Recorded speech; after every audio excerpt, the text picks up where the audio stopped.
छात्र मित्रों नमस्कार। नमस्कार सर जी। आज हम छठी कक्षा की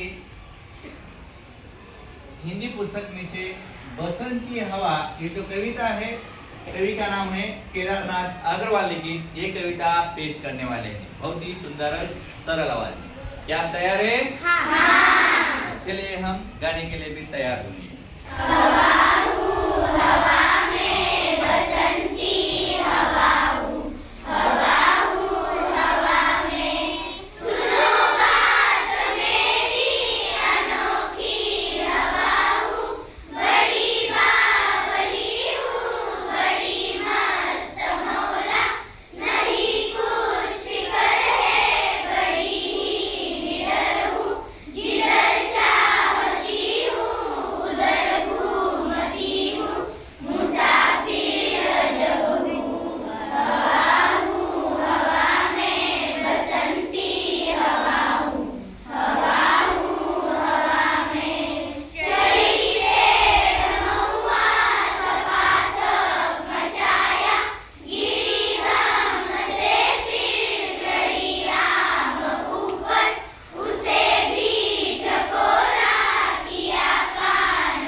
आओ अच्छा।